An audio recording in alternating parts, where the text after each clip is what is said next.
चिंता नहीं, चिंता नहीं। आपने आने में इतनी देर क्यों लगा दी? रोते नहीं, हम आ गए हैं ना।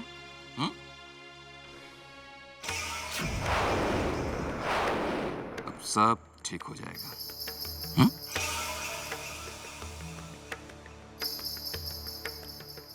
सब ठीक हो जाएगा। मैं पूछता हूं आप सभी लोगों से, आप लोगों ने हमें पहले इस बात की सूचना क्यों नहीं दी कि विक्रमादित्य उज्जैनी में नहीं है?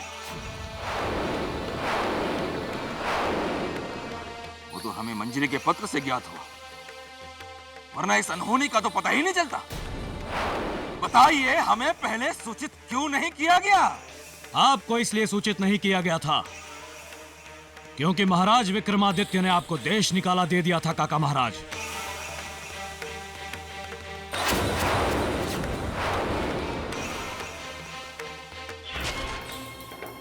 काका, आपको देशद्रोह के जुर्म में देश से निकाल दिया जाता है।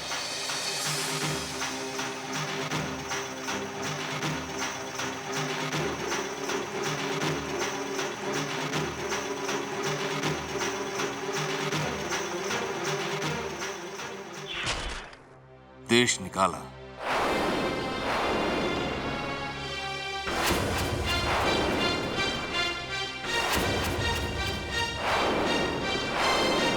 अब उसकी याद दिलाने की आवश्यकता नहीं है कारंग, क्योंकि उसी देश निकाले के कारण उज्जैनी का नाम मेरे हृदय से मिट गया था।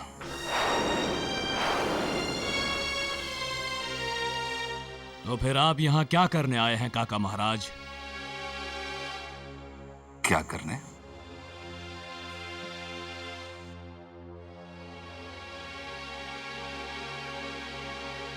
हम यहां आए हैं अपनी मातृभूमि की रक्षा करने के लिए, और यह हमारा जन्मसिद्ध अधिकार है। और इस अधिकार से हमें अधिकार सम्राट रोक सकता है, सम्राट रोक सकता है, रोक सकता है, रोक सकता है।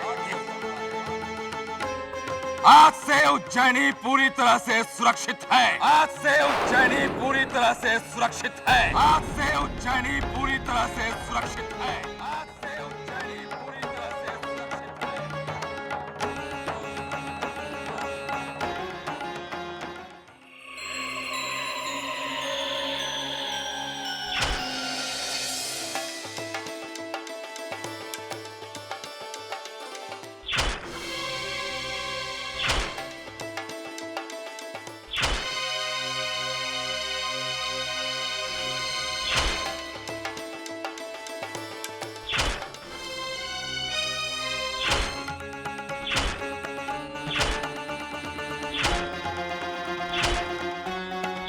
है।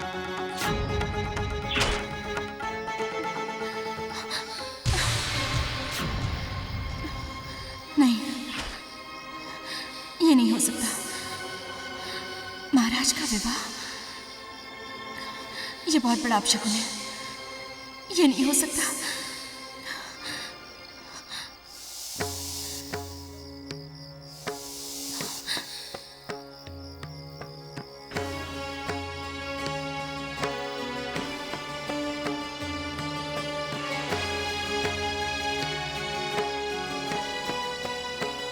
हमारी रक्षा करना शनिदेव। अगर ऐसा हो गया तो हम मर जाएंगे।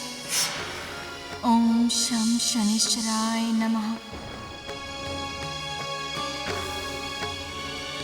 जय जय जय शनिदेव, जय जय जय शनिदेव।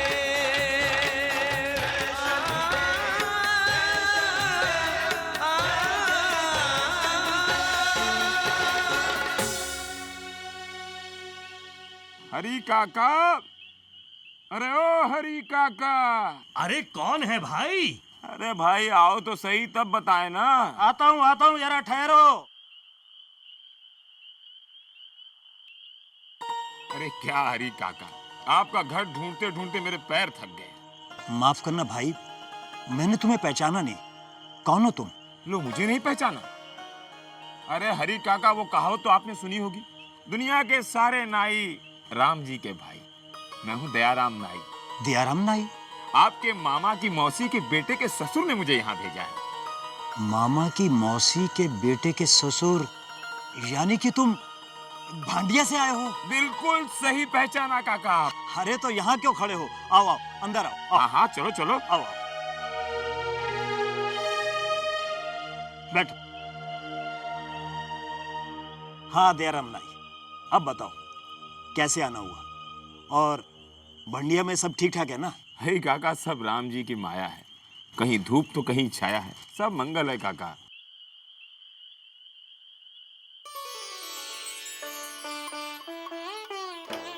हरी काका, ये आपकी बेटी है?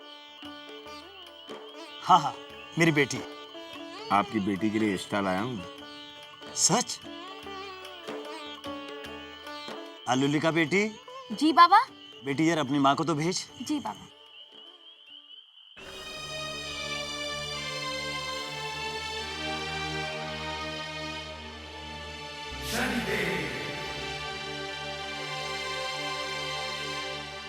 भीमा, जरा इधर आओ। इनके लिए अंदर से कुछ खाने पीने के लिए लेके आ रहा हूं।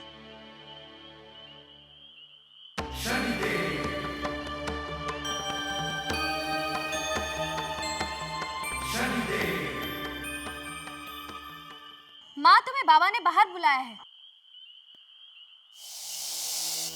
अलोलिका, बाहर कोई आया है, कुछ खाने के लिए मिलेगा? अलोलिका, हम तुमसे ही बात कर रहे हैं।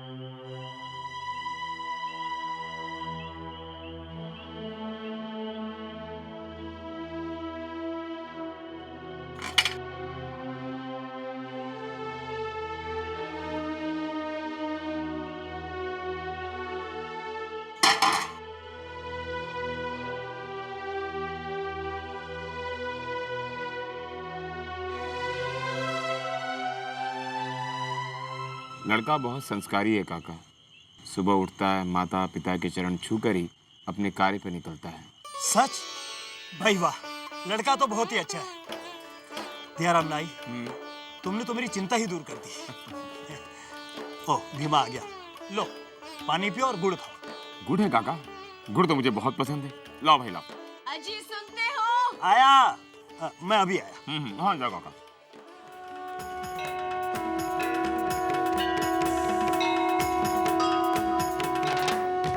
जय शनिदेव दया के सागर, करे आरती दीप जलाकर।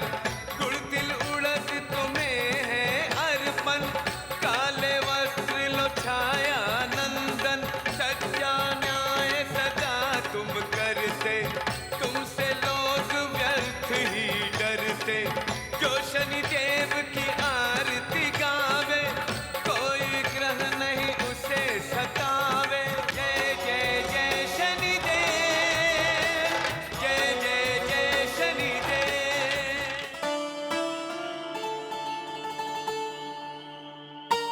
ये कौन है काका?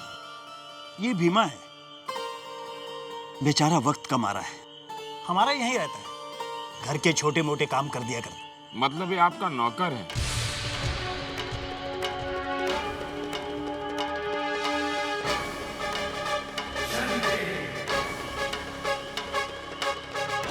नहीं नहीं, वो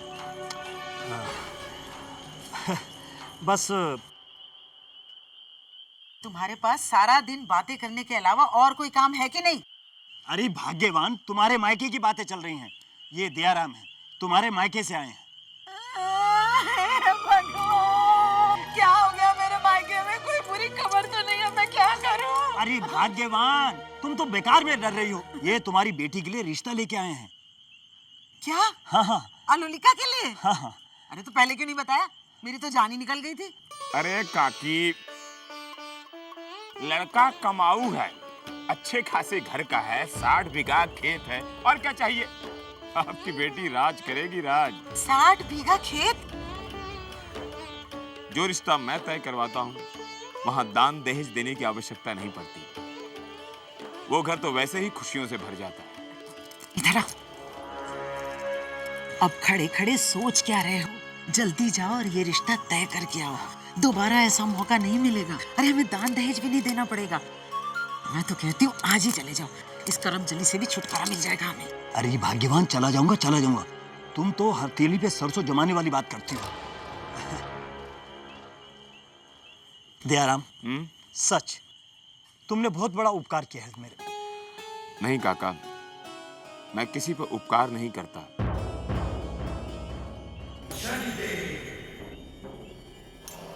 मैं तो सिर्फ राह दिखाता हूं। बाकी जिसको जो करना है स्वयं करना होता है। अगर आपको लड़का देखना है तो कल मैं उसी गांव जा रहा हूं, आप मेरे साथ चल सकते हैं।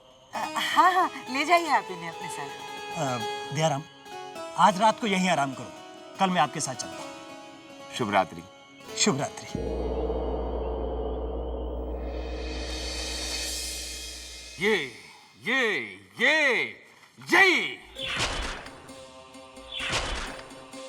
यही कमी है आप लोगों में।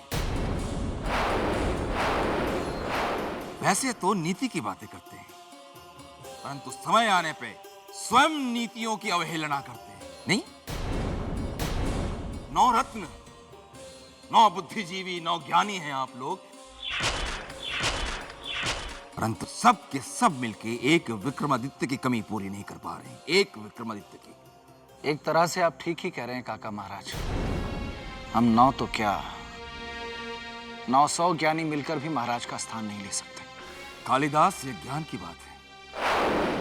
विक्रमादित्य का उत्तराधिकारी होने के बावजूद उज्जैनी का सिंहासन अभी तक खाली पड़ा है। आपकी बात बिल्कुल ठीक है काका महाराज, किंतु राजकुमार आदित्यवर्धन अभी बहुत छोटे हैं। आपके कहने का तात्पर्य क्या है? इसका अर्थ यह हुआ कि इस राज सिंहासन पे कोई नहीं बैठेगा, ये खाली रहेगा। कोई नहीं बैठेगा इसमें? जवाब दीजिए। आप स्वयं ही क्यों नहीं बैठ जाते सिंहासन पर? ब्रहरुचि, आज के बाद दरबार में ऐसी कोई बात नहीं की जाएगी, वरना लोग ये कहेंगे कि अवसर मिलते ही काका महाराज उज्जैनी के सम्राट बन बैठे। अगर इस सिंहासन पे कोई बैठेगा तो विक्रम का पुत्र आदित्य। यही तो मैं भी कह रहा हूं कि आने वाली पूर्णिमा को ही शुभ मुहूर्त है आदित्यवर्धन को युवराज बनाने के लिए। आने वाली पूर्णिमा की प्रतीक्षा नहीं कर सकते। हमें जल्द से जल्द आदित्यवर्धन को गुरुकुल से लाके यहां सिंहासन पर बिठाना होगा।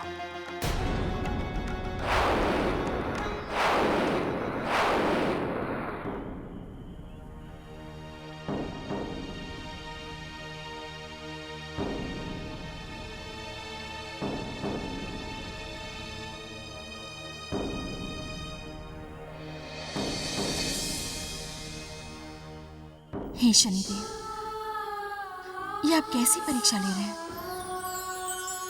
आज हम आपको क्या भोग लगाए? हमारे पास तो कुछ भी नहीं है।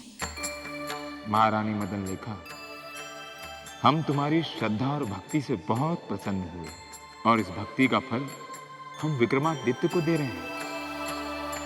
इसी भक्ति के कारण हम तुम्हारे पति को अलोलिका से बचाने नाई बनकर हरिया के घर रिश्ता लेकर पहुंचे हैं। अन्यथा विक्रमादित्य के पिछले जन्मों के कर्म तो ऐसे हैं कि उसे 7.5 के 7 साल भूखे प्यासे तिल तिल कर जीवन जीना था। महारानी मदन लेखा, हम शिव जी के दिए न्याय के सिंहासन से बंधे हैं। कर्मों के दंड को क्षमा तो नहीं कर सकते, पर तुम्हारे पुण्य कर्मों का फल विक्रमादित्य को अवश्य देंगे। नहीं, ये कभी नहीं हो सकता। तुम चाहे जो कुछ कर लो, पर हमारा निर्णय अटल है। हम इस निर्णय के बारे में कुछ नहीं जानते हैं। हम सिर्फ इतना जानते हैं कि हम तुमसे बहुत प्यार करते हैं और हम तुमसे शादी करके रहेंगे। तुम समझते क्यों नहीं? तुम तो ये भी नहीं जानते कि हम कौन हैं। हमें इससे कोई मतलब नहीं। तुम सिर्फ इतना जान लो कि हम तुमसे बहुत प्यार करते हैं। अब चाहे दुनिया इधर की उधर क्यों ना हो जाए, हम तुमसे शादी करके रहेंगे। हम तुमसे शादी करके रहेंगे, शादी करके रहेंगे, शादी करके रहेंगे। अलोलिका, हमारी शादी हो चुकी है।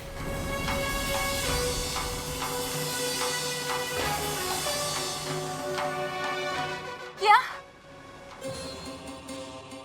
तुम्हारी शादी हो चुकी है? हाँ लोलिका, हमारी शादी हो चुकी है। नहीं, ये नहीं हो सकता। तुम हमसे झूठ कह रहे हो। तुम्हारी कोई शादी नहीं हुई। तुम हमसे ये सब कुछ इसलिए कह रहे हो ना, ताकि हम तुम्हारे पीछे ना पड़े। हम सब समझते हैं। नहीं अलोलिका, हमने हमारे जीवन में कभी झूठ नहीं कहा।